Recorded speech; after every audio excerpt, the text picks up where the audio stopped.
She needs to be on a better team.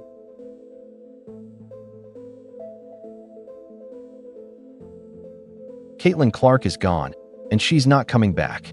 She's packed her bags and made her decision, no matter what anyone says. Honestly, good for her. She knows her worth. Unlike the league that failed to protect its biggest star, she's done being the punching bag for an organization that never had her back. What's wild is that ESPN is still acting like they have any control over her choices now that she's officially signed her new deal in Europe. With physical defense she's faced at the professional level and voiced frustration with the league's officiating, recently telling reporters, quote, "I feel like I'm getting hammered and everybody is physical with me, and opponents get away with things that other people don't get away with." That's what she's been taking nonstop abuse, not just from players, but from fans too, while the refs stood by and did nothing.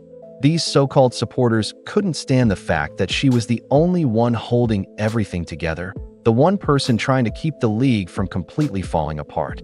In the end, she was the only thing preserving the league's own absurdity. I am upset about. It's like, hey man, your meal ticket is under constant attack. There's been dirty plays all. But here's the truth. Caitlin Clark just dropped a massive bombshell on the WNBA, and now everyone's losing their minds. She finally realized she's worth more than being treated like some overworked cash cow. Sorry, ESPN, but your golden goose has flown the coop, leaving behind a gaping hole and a massive loss. She carried the entire league on her back all season, taking brutal hits, getting hacked like it was hockey instead of basketball, and now she's heading to Europe. What's almost laughable is how ESPN's pretending not to care.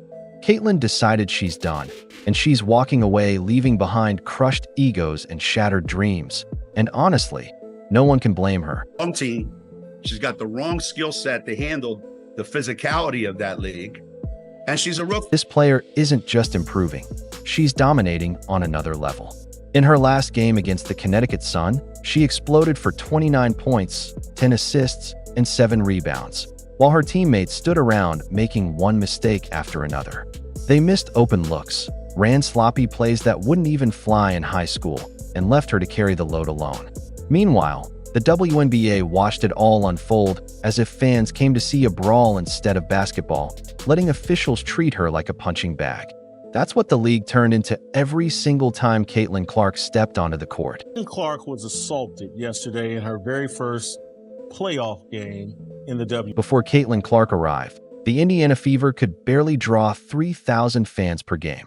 It felt more like a local block party than a professional league event. But once she showed up, everything changed. Suddenly, 177,000 fans packed the arenas throughout the season, a staggering 400% increase. Now ESPN and their analysts are finally waking up to the reality that they were sitting on a gold mine all along. Convenient, isn't it? And a Fever, all right, with Caitlin Clark, led the league in attendance both home and on the road. Fever averaged 17. Seriously, how's that for impact? They didn't just have a star, they had a once-in-a-generation phenomenon.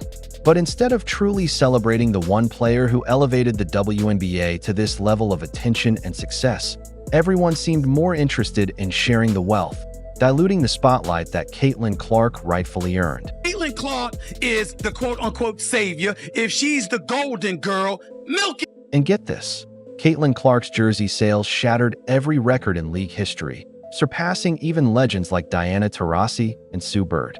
That's not just impressive, it's historic. She transformed the WNBA into must-watch television, turning every game she played into a national event. But did ESPN ever treat her like the superstar she truly was? Not a chance. They gave her watered-down coverage, acting like she was just another player. And now, they're scrambling to rewrite the narrative, but it's too late. Finally coming to the light. The same light that is going to be dimming here in about 12 hours when Caitlin Clark is eliminated from the play. What's wild is watching ESPN now. After enduring a nightmare of a WNBA season, Caitlin Clark decided to take her talents to Europe, and suddenly everyone's paying attention. Her game against the New York Liberty pulled in 1.5 million viewers, more than some NBA games on TNT. Now that she's gone, arenas will be filled with empty seats, forgotten jerseys, and plenty of ESPN analysts scrambling to figure out how they managed to mess up the easiest win in sports broadcasting history. That we point this out. One of the things that I brought up this morning in talking about Caitlin Clark is that some of the players, you want to use the word jealousy, fine. You want to use the word Imagine this. You're the face of a franchise, a rising star, and the league treats you like a punching bag. That's exactly how brutal the physicality Caitlin Clark faced really was. Every game felt less like basketball and more like stepping into a street fight. She didn't even have a fair shot at defending herself because the league simply looked the other way, acting like nothing was wrong. If you're not delivering the product and you're not making the revenue and you're not, giving people the entertainment that they want, then you're not going to make any money and your league is going. If you watched any of her games, it was obvious. The refs were basically playing see no evil, hear no evil. And what did the WNBA do about it? Nothing. The infamous iPad incident should have been a massive wake-up call, but instead, the league brushed it off like it was normal for one of its brightest stars to be treated like an outsider.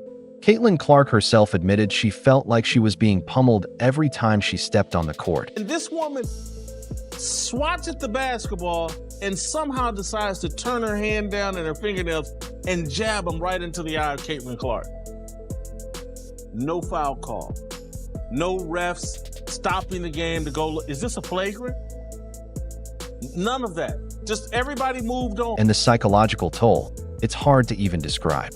You're out there giving everything to lead your team, yet you're left defenseless, unprotected, and somehow still blamed for not being able to handle it. Give me a break.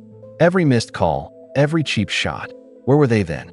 Now they're scrambling to make up for it, and honestly, it's pathetic. The league and its media supporters made a massive mistake, and the worst part is, they're still making it. Guys, they're the racists when really, y'all are the racists. The people coming up with excuses to hate Caitlin Clark and the new fan base that she brought. But wait, it gets even more unbelievable. Alyssa Thomas started bringing up racial prejudice within the fan base, and instead of focusing on Caitlin Clark's incredible talent and what she's done for the league, ESPN jumped right on the controversy. Thomas went as far as to claim that racial dynamics somehow played a role in Clark's success, shifting the entire conversation away from her skill and achievements. It's been a lot of nonsense. I think in my 11-year career, I've never experienced the racial comments from the Indiana Fever fan base. We had her face on a serious matter that happened in this world, and it's unacceptable, honestly. And there's no place. They took Caitlin Clark's incredible success and twisted it into some pointless racial debate.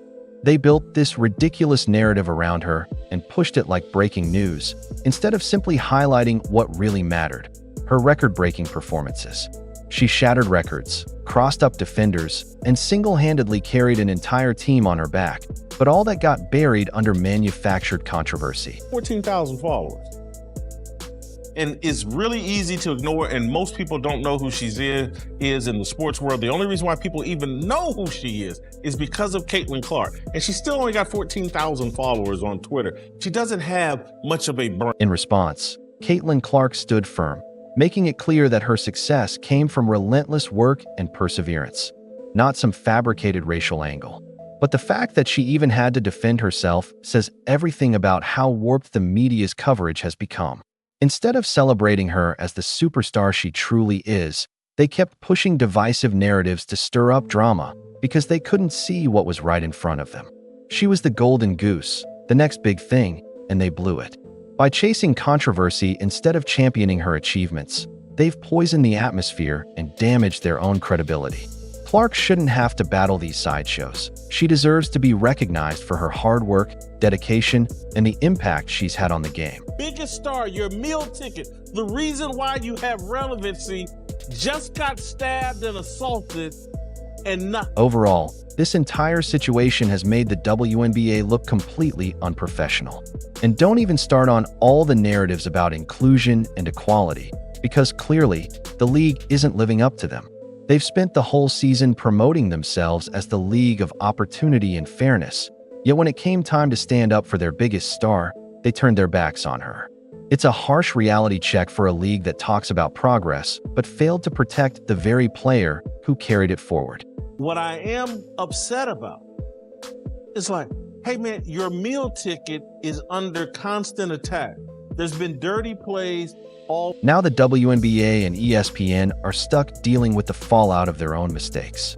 They ignored the one player who made the league exciting to watch, and now it's too little, too late. The WNBA had a golden opportunity to make Caitlin Clark the face of the league, to build an entire franchise around her, but they blew it. They let their biggest star slip away, and now she's taking her talent and all the energy she brought to a league that will actually value her. Everyone's suddenly acting like they just realized she's the real deal, but she's already gone. So good luck to Caitlin Clark in Europe, where she'll finally be appreciated and won't have to endure constant cheap shots while the refs look the other way. Meanwhile, ESPN is scrambling to cover up how badly they messed this up. They let a generational talent walk away, and now they're left with nothing. Maybe this will finally serve as the wake-up call they've needed, because right now, they're the punchline to their own joke. Her move to Europe is going to send shockwaves through ESPN, cutting deep into those massive ratings she brought in.